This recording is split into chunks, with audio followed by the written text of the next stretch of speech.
குட்டி குட்டியாக உருளைக்கிழங்கு எடுத்து குக்கரில் சேர்த்துட்டு தண்ணி ஊற்றி நல்லா 2-3 தடவை தேய்ச்சி கழுவிட்டு மறுபடியும் தண்ணி ஊற்றி உப்பு சேர்த்து குக்கரை மூடி போட்டு ஒரு 2 விசில் வச்சு இறக்கிற வேண்டியது தான்.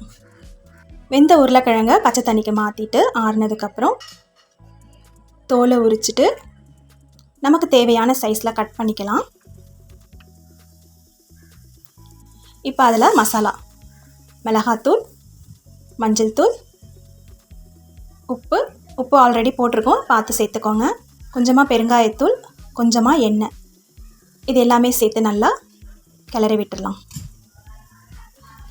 இப்போ ஒரு பேனில் கொஞ்சமாக எண்ணெய் சேர்த்து எண்ணெய் காஞ்சதும் கடுகு தாளிச்சிடலாம். கடுகு பொரிஞ்சதும் 1 ஸ்பூன் சீரகம், கறிவேப்பிலை, தட்டி வச்ச பூண்டு, இது எல்லாமே சேர்த்து பொரிச்சிட்டு நம்ம கலந்து வச்சுருக்கிற உருளைக்கிழங்கு இதில் சேர்த்து நல்லா பெரட்டி விட்டுடலாம்.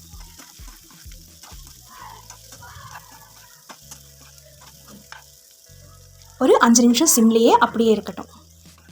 அப்புறம் ஒரு தடவை கிளறி நல்லா விட்டுட்டு மறுபடியும் ஒரு 2 நிமிஷம் சிம்மில் விட்டுட்டு மறுபடியும் கிளறி விட்டு இறக்குறதுக்கு முன்னாடி 1 ஸ்பூன் சோம்புத்தூள் தூவி இன்னும் 2 நிமிஷம் சிம்மில் வச்சு இறக்குனா நமக்கு பொன்வறுவலான உருளைக்கிழங்கு வறுவல் ரெடி.